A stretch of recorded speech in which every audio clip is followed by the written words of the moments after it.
Hello, welcome everybody. We're just going to take a moment and let everybody get logged on.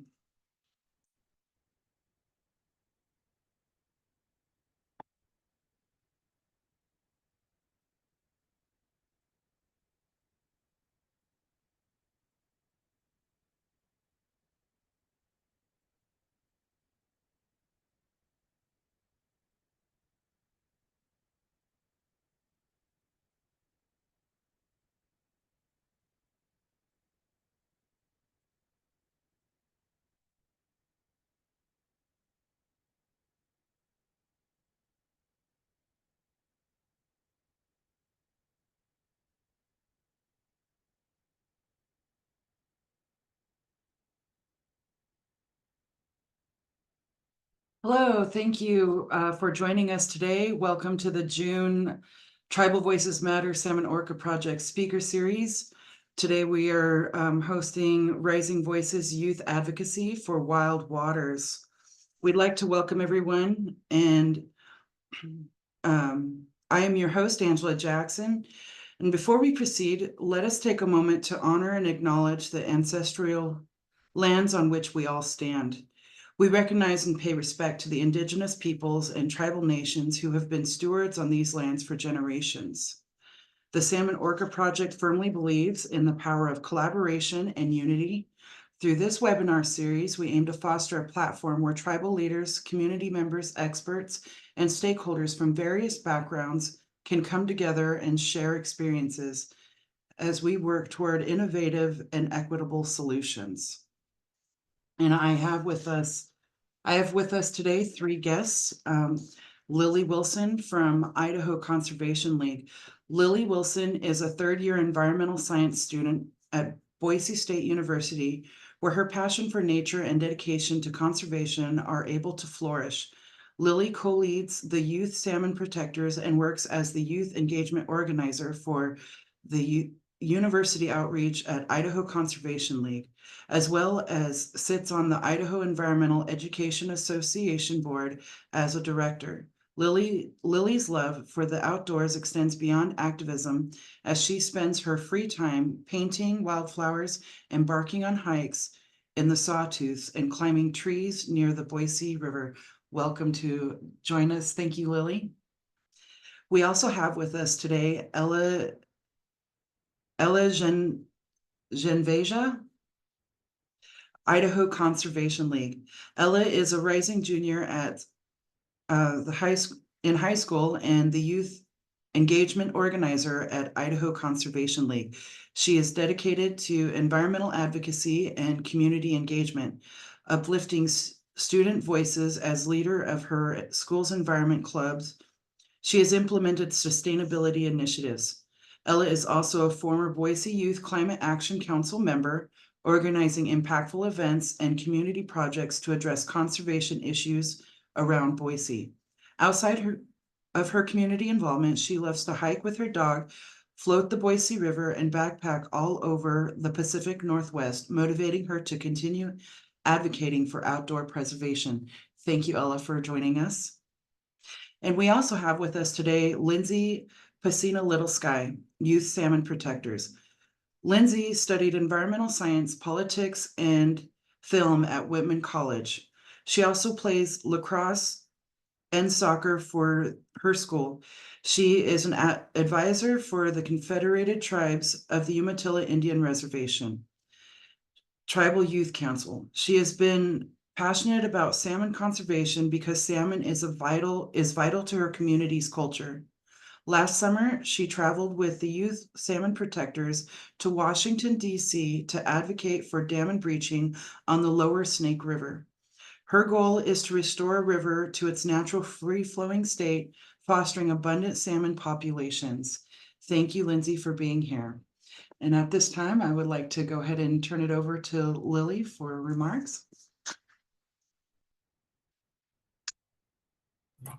Hi, everybody. I'm super excited to be here. I'm just going to share my screen so that you can see our slideshow presentation.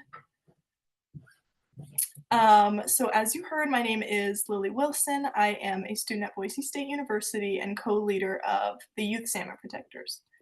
What the Youth Salmon Protectors is a coalition of young people across the Pacific Northwest who are working to save wild salmon and steelhead. We do this because salmon are a very important keystone species and are integral for our ecosystem restoration here in the Pacific Northwest because they provide so many nutrients and so many things to the place that we call home. The second thing that's super important to Youth Salmon Protectors and really inspires us to continue going is implementing clean energy solutions for our climate. We are here to maintain a sustained future for youth and everyone alike, so clean energy and climate solutions are important for that. We also value recreation interests like hunting, fishing, camping, all of those wonderful things that you get to enjoy by living up in the mountains like we do. And by breaching the 4 lower Snake River dams, it will improve access and increase the ecosystem and recreation interests in that way. We also highly value tribal justice. That is a huge keystone of what we do as Youth Salmon Protectors, ensuring that tribal justice and tribal treaties are being upheld and fishing rights are available to all who want them. Another important thing that we work on is just making sure that youth voices are heard. Us as youth, people who are passionate about the environment, want to see that our wants and our needs are being represented in Congress and in legislation that's being put out. So we work really hard to ensure that youth have a seat at every table. We do these advocacy things through community organizing, connecting youth with policymakers, and a lot of community education. We do a lot of fun things, like we had an art contest last year where youth were able to submit salmon-related art for a chance to win prize money.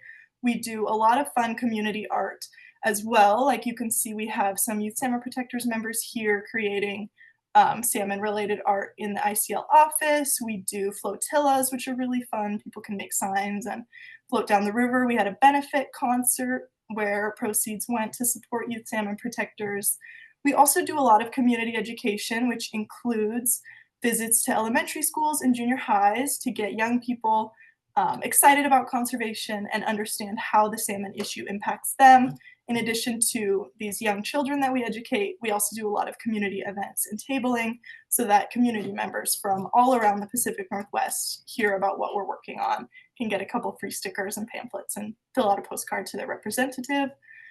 We also focus a lot on direct action, so things that look good in pictures for Instagram and things that catch people's attention, like protests, banner drops. We do a lot of this sort of thing to educate the community and add a little bit of zest and spice to normal advocacy practices.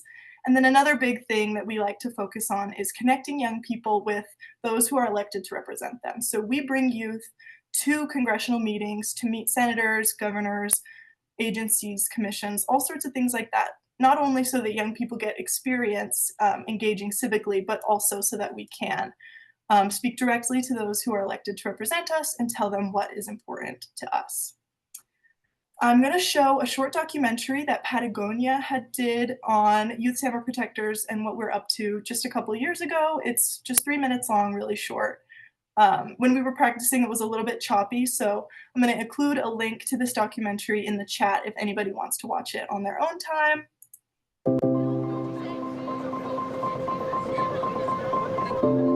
In just a matter of half a century, we've decimated our fish populations.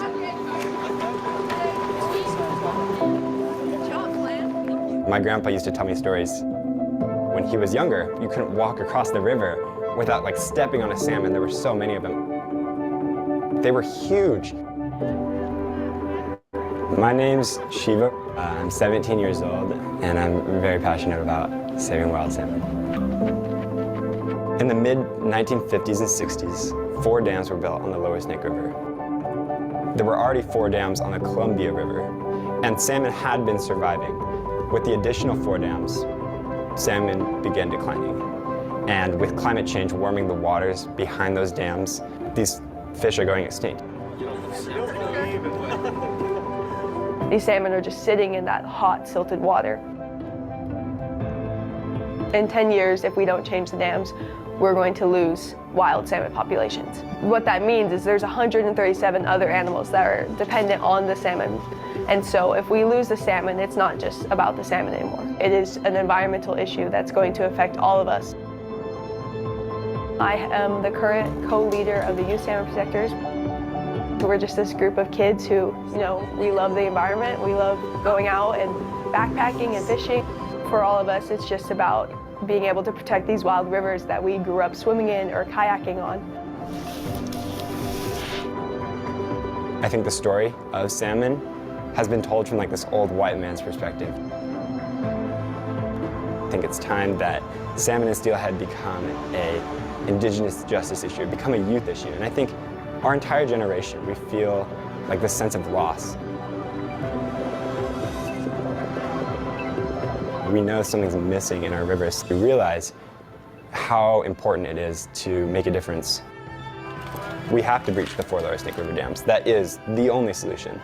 Breach the dams! Free the snake! Breach the dams! We're gonna come to your office, we're gonna bang on your doors, we're gonna write thousands of postcards until you come to the table and come meet with us and come address our issue, which is these 4 Lower Snake River dams.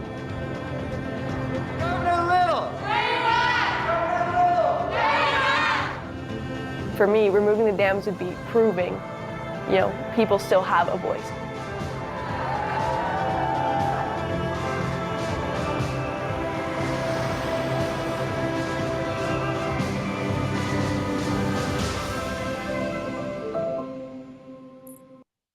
All right, that's pretty cool, huh? Okay, so next I'm going to hand it over to our youth engagement organizer, Ella, who's going to chat a little bit about her experience in organizing. Hi, I'm so happy to address the critical issue of youth advocacy in our environmental conservation and climate action. So young people around the world are raising their voices, demanding action, and leading the fight for climate justice. As the next generation of leaders and environmental advocates, our call for justice and equity highlights the ethical dimension of environmental issues, reminding all of us our responsibility to each other and the future generations. With decisions we make today impacting the trajectory of our future generations, this gives us a unique and powerful motivation to advocate for sustainable policies and practices. With the Youth Salmon Protectors, youth advocates have the opportunity to meet with policymakers, elected officials, to build a sustainable future. Students bring fresh ideas and new perspectives to the table, helping develop a creative and out-of-the-box solutions for complex environmental challenges that we're facing. Through the Youth Salmon Protectors and other environmental groups, a great resource we have is social media. This has played a major role in educating students and building a following. Students are more connected and informed than ever before. Social media has given youth activists a resource to share information, mobilize support, and collaborate on a global scale. This connects us to build a powerful network and amplify our impact. This sense of community helps build resilience and determination in the face of adversity. By building sustainable communities in schools, neighborhoods, and community hubs, we create a ripple effect of activism, having an influence over our peers, encouraging more and more people to get involved and take action. To create a future generation that is educated on environmental issues, many youth advocates work to integrate environmental education in school curriculums. By raising awareness and understanding of environmental issues among peers, we foster a generation that is more knowledgeable and equipped to address these challenging issues. In my middle school, students from the Youth Salmon Protectors and Idaho Conservation League came and educated us on the importance of removing the lower Snake River dams. This lesson inspired myself and other students to stay educated and involved, advocating for the land and the people whose voices have been silenced. This is why education and youth voices are so important. Youth climate activism is a key aspect of claiming environmental justice for the past, present, and future generations. I'm now going to pass it off to Lindsay to talk about her role and her work.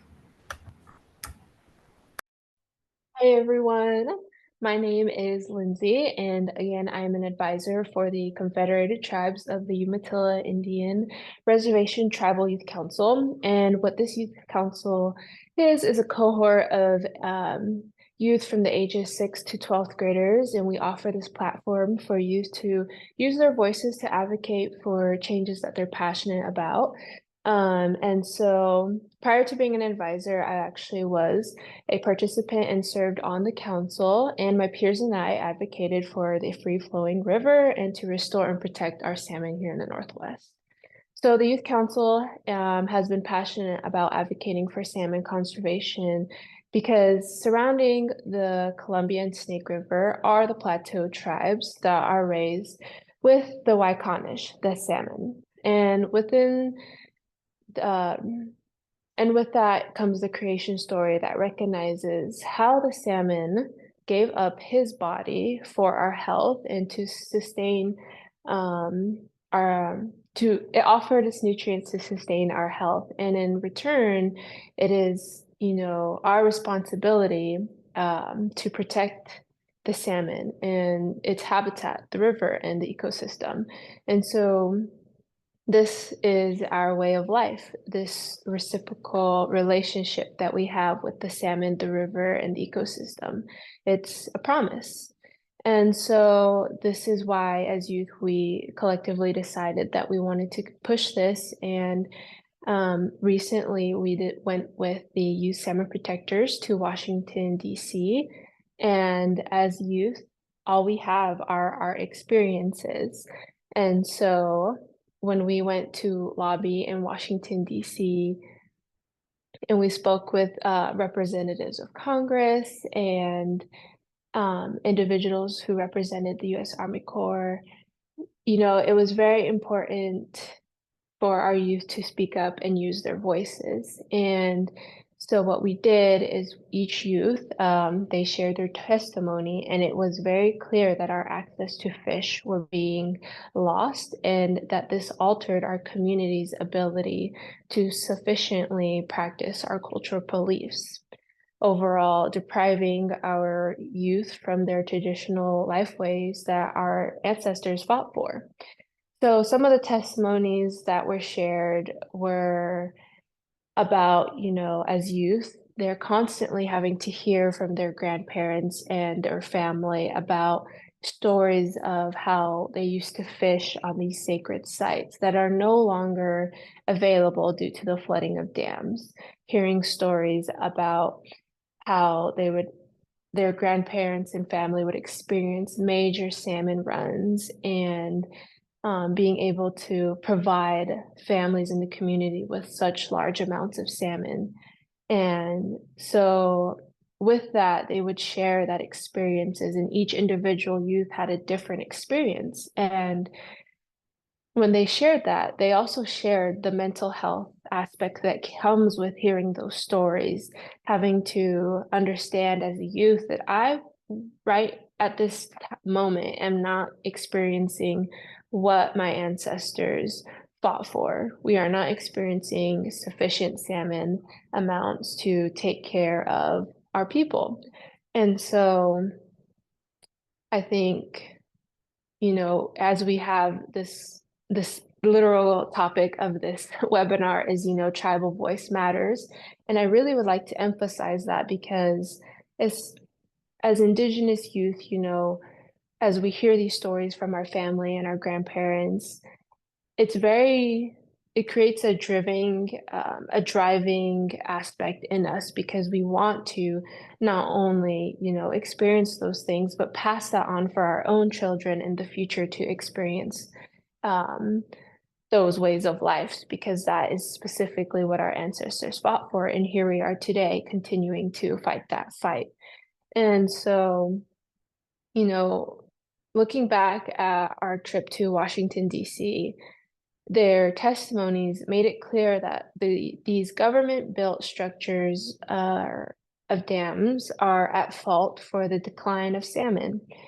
More so, they are at fault for putting our way of life as Waikanish people in danger. And most importantly, it wasn't, proved with science. We didn't go out to the rivers and create scientific evidence. We went out there and it was proved by, storytelling. And I think that was just very beautiful, considering as Indigenous people for millennia, we just continue to share our teachings and our cultural beliefs through, orally speaking to one another and continuing these teachings and these ways of life by passing it down. And so we use this tool that was given to us by our parents, our grandparents, and those behind us to continue this fight orally. And so overall, I think working with the youth council, that is, the ultimate goal is to encourage and provide opportunities for our tribal youth to recognize how important their voices are and to continue to share their testimony, to use their passion and to, you know, fight for our salmon. So, with that, we have created a petition a few years back where we call to action President Biden to have a conversation with us and to address these issues about how the salmon is being harmed and the river is being harmed due to the dams. And, in this conversation, we want to specifically talk about the Waikanish, and we understand the dams are very important through transportation and energy needs and navigation needs. But, for us, we are specifically fighting this fight because the Waikanish is who we are. The Waikanish is what we fight for. And so this conversation between us as tribal youth and President Biden is very crucial because it's providing a new perspective to this conversation of salmon conservation and river restoration. So I believe this petition, if you scan that QR code, you do have the opportunity to sign the petition, and that would, as a person viewing this webinar, you have the opportunity to support this movement and, uplift tribal voices. And I guess that's what I would like to leave you with today is that regardless, whether if you're a fish biologist, a lawyer, and you're in this fight, please bring tribal youth and youth in general to the table, because with them, with their voice, they represent their resilience, their teachings, and their ways of life as Indigenous people. To support, this movement, just please continue to amplify Indigenous people and support them and give them, the opportunity to do so. So thank you. That is all. Thank you so much, Lindsay. That was very impactful. As Lindsay mentioned, we have visited DC 2 times now. The first time we went 2 years ago, we brought along the Confederated Tribes of the Umatilla Indian Reservation's Youth Council. And just last year, we brought along several members of the Nimiipuu Indian Reservation. We met with representatives from Oregon, Idaho, Washington, as well as national agencies and committees related to environment, energy, tribal justice, really anybody that was willing to meet with us and hear what we had to say. We were excited to meet with while we were there. We learned how to navigate congressional meetings. It was a lot of these youth's first time in DC, first time having these formal meetings, so they learned how to use facts and storytelling together to convey a complete picture of what is happening to the salmon, how that's impacting them, as well as the well-researched and scientific solutions that come along with dam removal. In addition to all of these things, in these congressional meetings, we had the opportunity to meet with professionals in the environmental policy sector, whether that be lawyers or other professionals in DC who wanted to talk about salmon, and youth were able to see possibilities for futures in policy and the environment, which was a really special opportunity for a lot of our youth. So what is next for youth salmon protectors? We have a lot of fun things coming up. We're always working down here busy on all sorts of different campaigns and things. Next up, we have high school and elementary school presentations as school gets started again to continue to engage those youth and get them excited. We have plenty of direct actions around the Pacific Northwest, like banner drops and protests.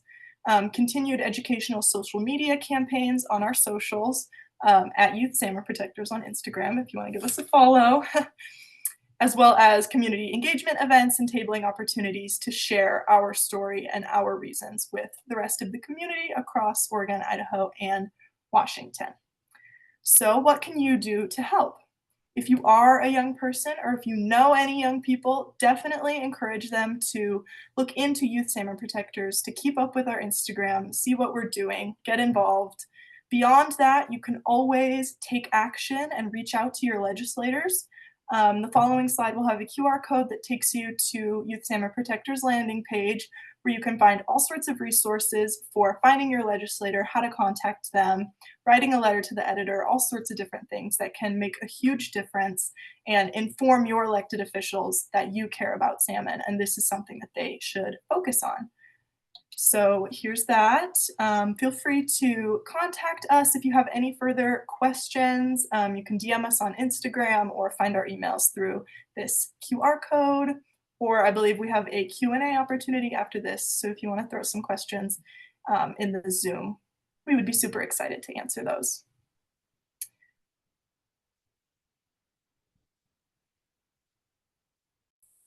Thank you so much for the presentations.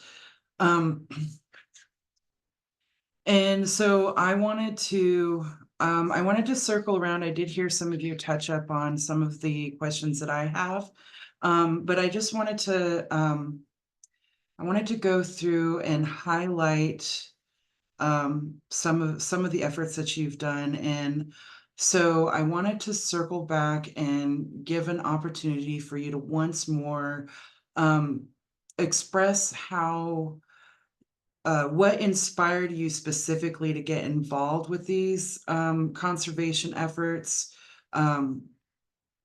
and particularly regarding our waters and salmon preservation.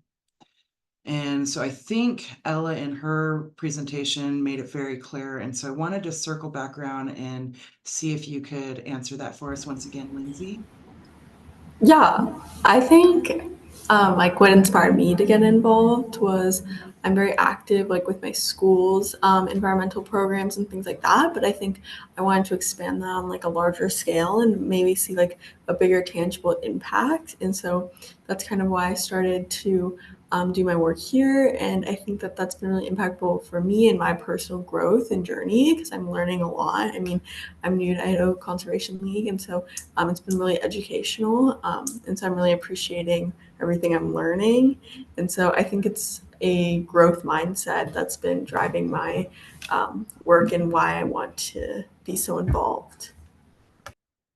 Thank you. And moving on to Lindsay, would you like to answer the same question? Yeah, so, you know, on the reservation, my peers and I, we recognized how the salmon population decreasing was affecting, our community around us, our people, our loved ones, and seeing that kind of emotion as a young person really affected us and really caused us to begin, thinking about our future and how we wanted to respond to the salmon population declining. And it was very interesting, because we definitely wanted to make a difference, but it was very unique. Whereas, we're middle schoolers, our priorities are supposed to be, sports and school and, extracurriculars. But for, us as tribal youth, is becoming more and more difficult to, attend ceremonies where the salmon was not, present, or hearing stories where the salmon wasn't, able to be provided for our entire community. And just continuing to hear how that affected our people really just caused my peers and I to begin to think about a movement where we can, create an impact. And that's when we considered and had the opportunity to have help with the petition with the youth council and some other individuals who helped us out. And so yeah, we just were really inspired by how we actually, they always tell youth, you are the future, your decisions now impact the future. But with the salmon and their declining population, it was a now issue. And so, we continue to keep that in the back of our heads is that, we cannot wait any longer. The salmon, they truly need us now and the ecosystem surrounding salmon. So that's kind of how I began to be in this movement. Thank you, Lindsay. And Lily, what is your inspiration?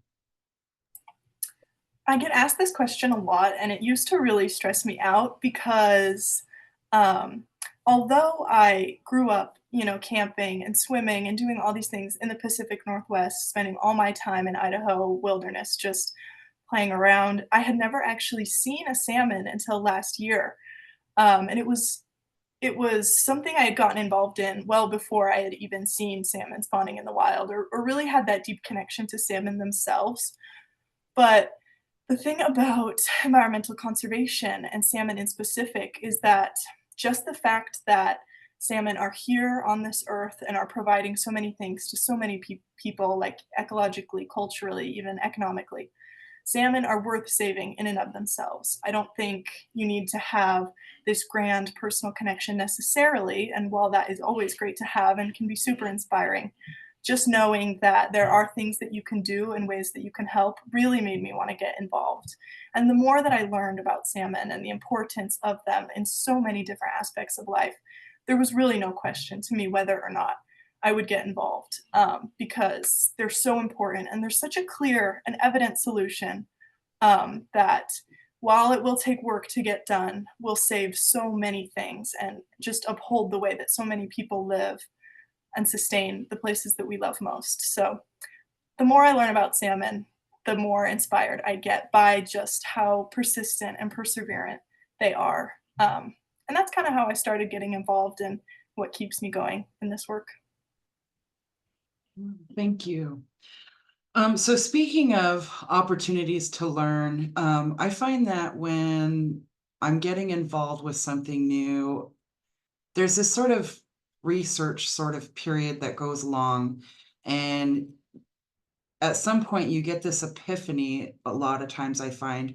And so I'm wondering, with that in mind, when you're preparing for your events, or you've gone through the inspiration period, you've decided that you're going out there and doing this conservation work, in your research, what is the most impactful piece of data that you've come across regarding the salmon in our rivers that has shocked you, so to speak? And I will go ahead and start with Ella.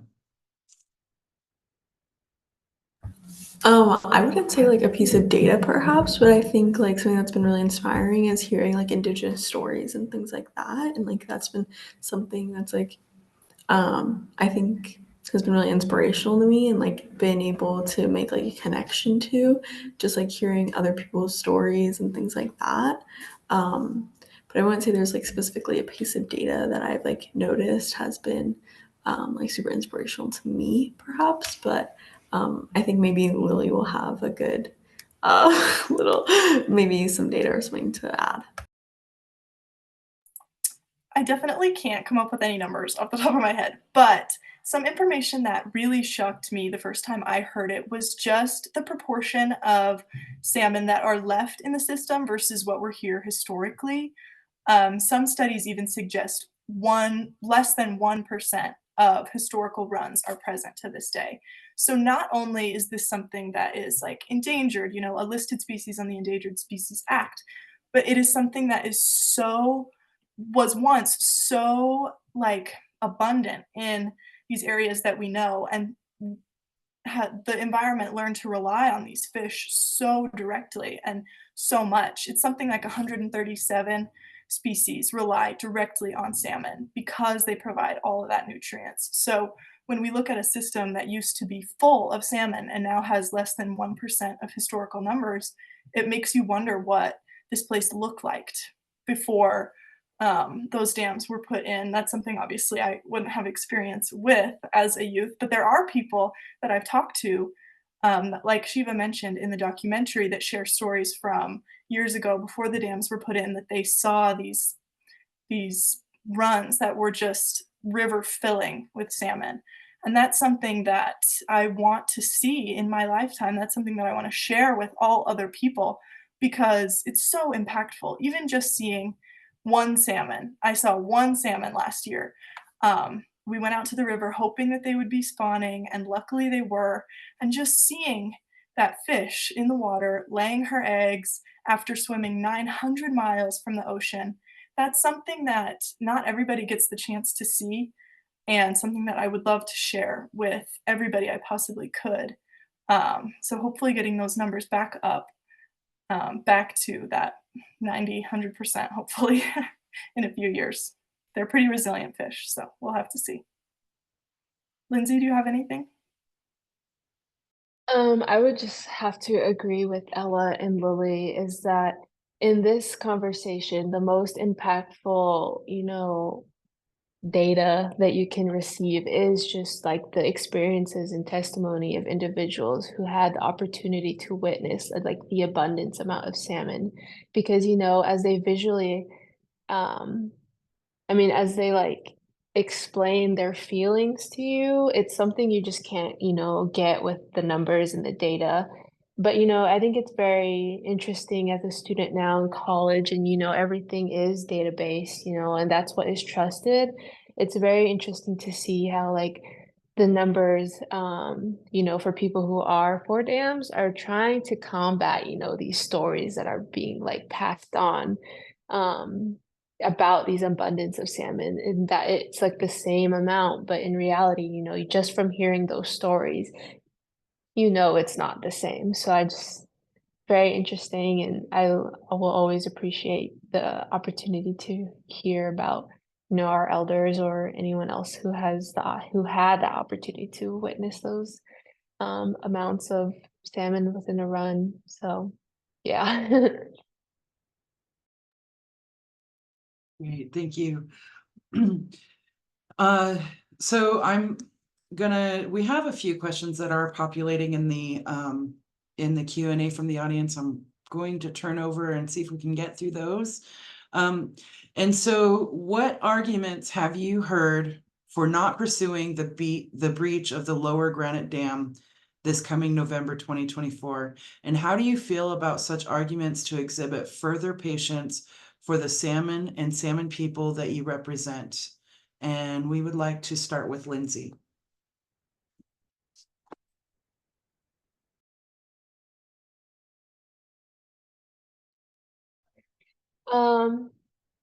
I think it's just very hard as an Indigenous person to constantly fight about new data points, about new arguments, about economics, just because our story will never change versus the other side stories constantly, renewing their argument, shifting their argument, backing science behind that argument. Whereas, I will constantly say in this webinar is that our fight is backed up by our ancestors. And so, we will continue to fight with the same message and we will not, back down. And I think that'll just showcase our resilience, no matter what, new argument rises up, is that, we will just be there, like metaphorically, like a dam, like a wall, just being there prepared to, fight for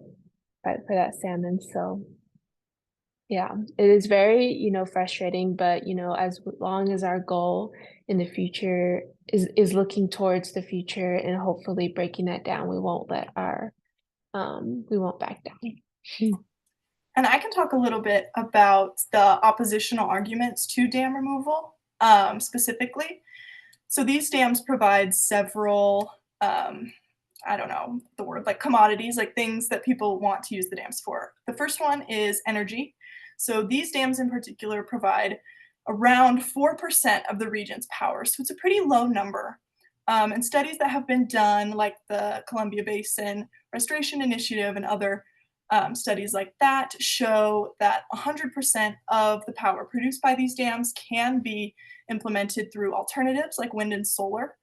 And both of these things are more renewable, since we often say, one of my friends, youth salmon protector named Monet, often says that um, clean energy is not clean energy if it comes at the cost of a keystone species. So changing that energy to an alternative that is more sustainable can provide that energy component. The second thing that dams provide is transportation through barging. Originally, this is what they were put in for, to create an inland port all the way in Lewiston. Essentially, before these dams were in place, they used rail to transport these goods like wheat and whatnot.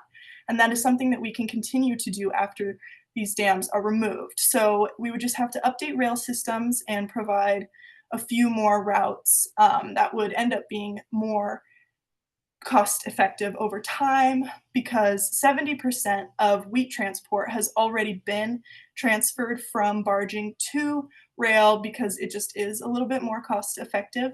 So this is something that's super feasible and would just take a little bit of time. And then the third thing that these dams provide is irrigation. So a lot of the farmers in the area have intake pipes that go into the reservoir and pull water for their farms, and something to fix that would just be moving the intake pipes down to a river level instead of a reservoir level. So all of those arguments have scientifically backed claims that support dam removal and make sure that all of the people who rely on the services of those dams are taken care of.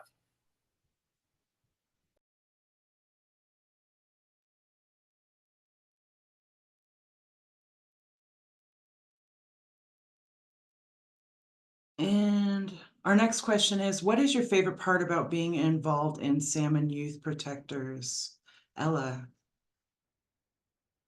Yeah, so I just recently joined, but I think something that's been really inspirational to me is seeing the community that Lily and other peers have built. I think it's really encouraging, especially with a topic that has kind of a gloomy, like sad kind of message. It's like these salmon are dying and like this is a really big issue, but we've built a community here that is really inspirational to have action and build like a good system to breach these dams. And so I think like having other youth members involved is just like a good way to build resilience and have some way to face adversity within this community, because like without each other and without like all of these youth advocates coming together, I don't think we would have a system large enough to create an impact. And so I think the fact that all of us are coming together and educating, it's really creating a good environment to have some tangible change. And so I really value that, and I value the community that we've built here.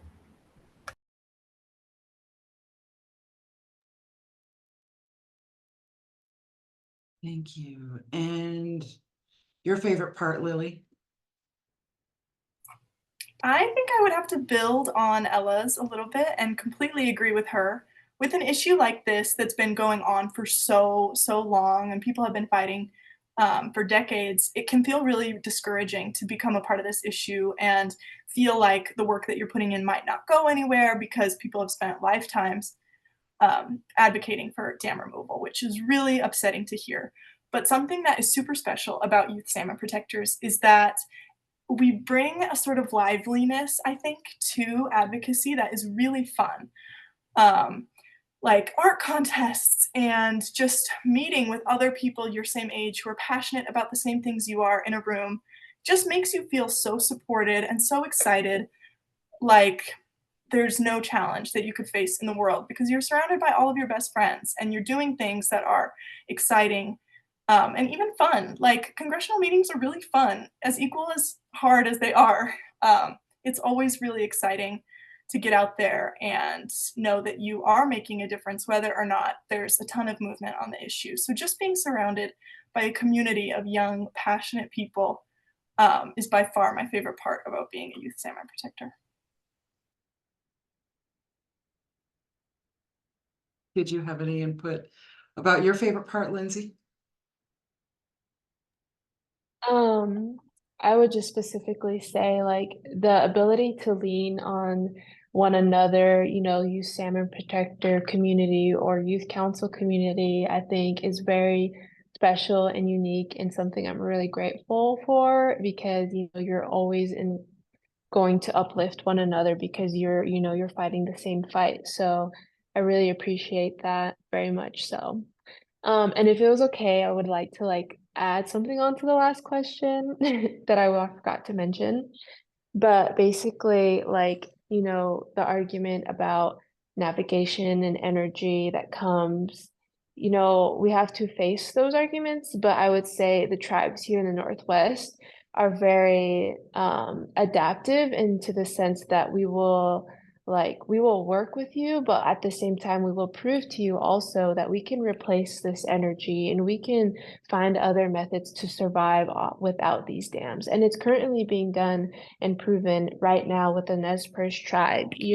They're currently working on their solar initiative to become completely energy independent with from the dams. And so they have implemented solar panels throughout their lands and on top of their tribal buildings and are storing that energy in a Tesla megapack. And, their plan is to create an intertribal energy network that they will share with Northwest tribes. So that way this entire area becomes energy independent, just to, combat that argument that it's not, possible to continue using the energy that the dam provides. So I think that's another another point that I would like to make is that, we will work with you, but we also will show that, we are a sovereign nation also, and we will fight for what's right, but we'll prove it. Thank you so much. So the next question is a very specific question, and I'm going to pass it over to Lily. This question is regarding a mine in Salmon, Idaho. Is there action against Jarvis Cobalt Mine in Salmon, Idaho? And there was a reference to an article from September of 2023. Jarvis enters $15 million agreement with U.S. military to accelerate cobalt exploration extraction in central Idaho. Do you know about that? As that is not necessarily my area of expertise, the youth engagement group focuses a little bit more on salmon, but I do have a little bit of information. I know that we have a team here at ICL that focuses on mining practices, and I know that we have people that are looking at this specific mine. So if you have questions that you're looking for answers to, feel free to email info@idahoconservation.org. And they will connect you with the mining team and answer any specific questions that you have. Awesome, thank you. And then the next question is, or comment, I heard recently that Biden admin pledged $1 billion for salmon restoration, but declined to pursue dam removal as a solution that funding could be used for. How does that decision, informed by plans developed by congressional representatives from Idaho and Washington and Oregon, direct the planning of your future action for this campaign? I can answer that as well. If anybody else has anything to add, we can jump into that too. But I will say that the Biden administration pledged plan is not necessarily, that money couldn't necessarily be used for dam removal specifically. What this money does is it provides funding for agencies to implement salmon restoration practices in the capacity that they are able to. So ICL was a part of the litigation that produced this decision. And what it kind of means is that these fundings are going to be able to be used to implement clean energy in these states or provide more rail systems in these areas so that dam removal can be on the table. What we don't want to do is spend money, remove these dams without implementing other solutions to these services. So 100% of the power that these dams create need to be on the grid before the dams are removed to ensure a smooth transition. And that what this $1 billion is for, so that we can move toward dam removal, but take the necessary steps prior to doing that. Thank you. You got a comment, Ella? Oh, I was just gonna add, I think like something that can help us get to dam removal is implementing other forms of like sustainable energy. And so I think that's something that's really important in the process. And so our next question actually builds more on the subject. Thank you for your amazing and inspiring organizing. How do you feel about the Biden admin's recent report acknowledging the historic, ongoing, and cumulative injustices inflicted on salmon people and the salmon themselves? Is it hopeful? What do you feel needs to be done next, in addition to removing the four lower Snake River dams?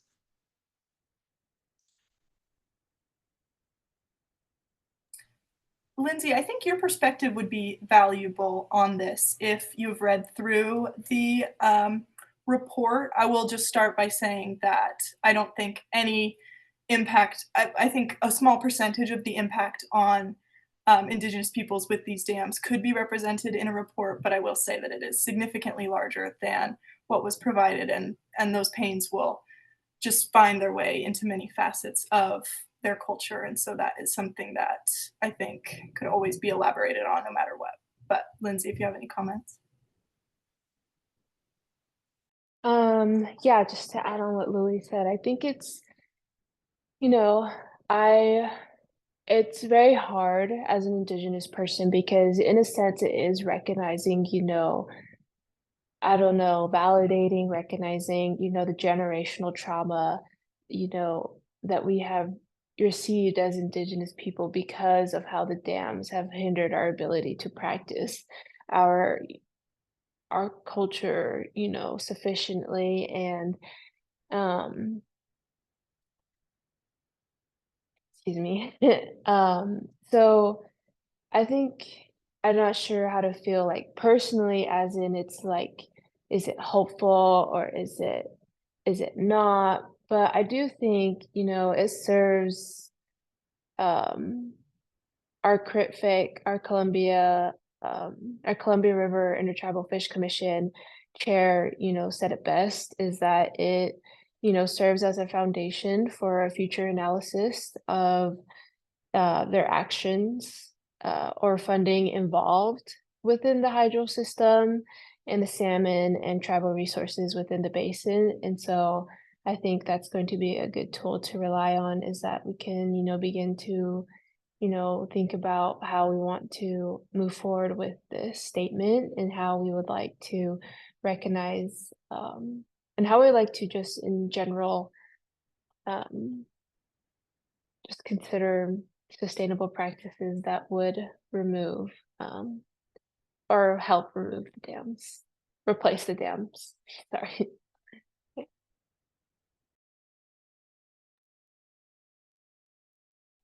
Thank you so much for those comments.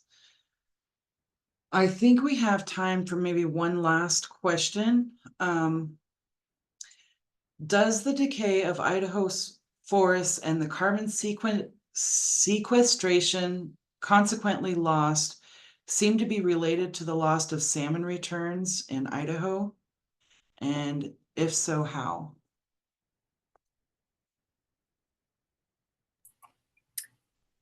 If I think I'm understanding correctly, Idaho's forests are being lost for a variety of reasons, and you're just asking about the relationship between that and salmon.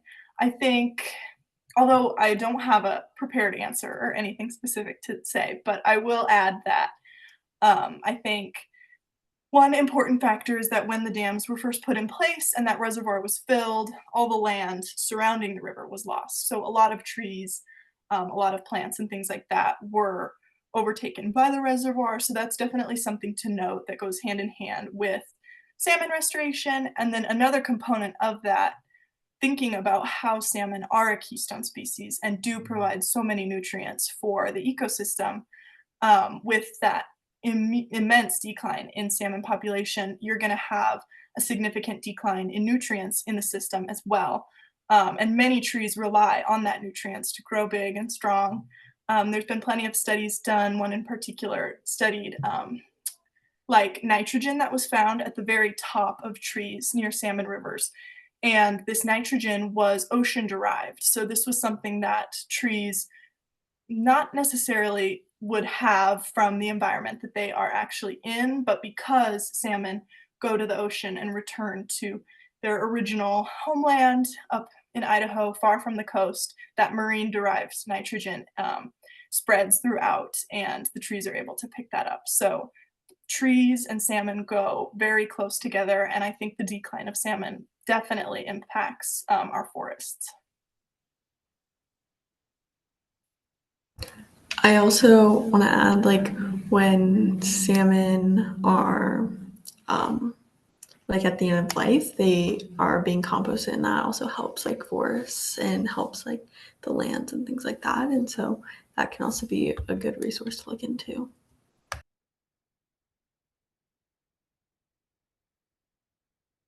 Okay, well,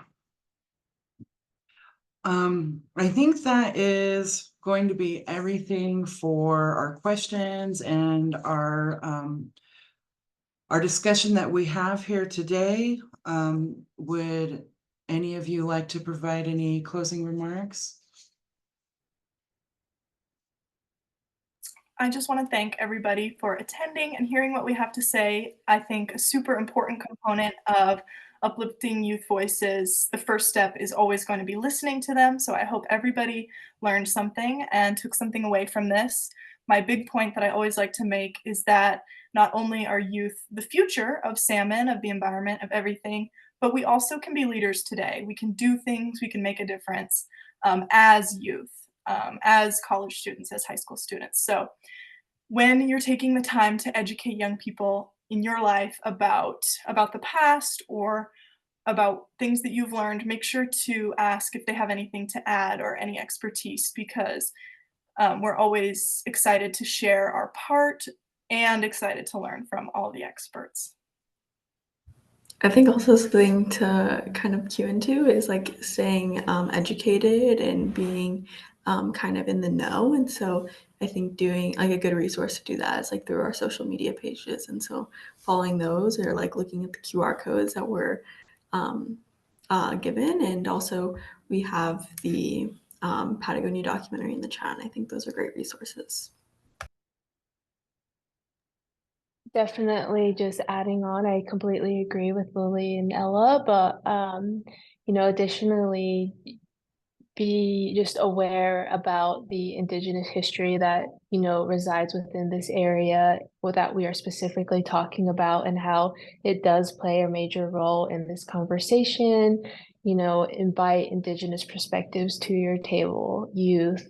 There's always testimonies that are extremely valuable in the sense that it's very much life-changing to hear that side versus, the incoming data that we always are used to, especially in these types of conversations and debates. And so I think that is just really important. And, I really would like to commend you all for taking the time out of your day to, listen to us youth and support us, and to, have your mind be open to deepen your knowledge about this subject from our perspectives. And so thank you very, very much. I hope you had a chance to sign our petition from the CTR Youth Council. And if you do not, you can find it on change.org. Support Native youth, breach the Lower River Snake Dam. So thank you all again. Thank you all for joining us today, and I definitely want to thank you speakers. Your story and your show and your presentation, I don't know if you noticed, elicited some crying from me. I get very emotional over this topic, it brings me back to when I was a teenager and in high school, and where the beginnings of these efforts were, from bringing the salmon back from nothing to where we're at, and still just fighting for more salmon in our rivers than ever before. And so I really want to thank you for your efforts, and I look forward to seeing you at future events. And I would like to thank our audience for being here. When I send out the this show will be recorded, and when I send out the link for that, I will try to make sure to include all of the resources that was provided in the content earlier in the show.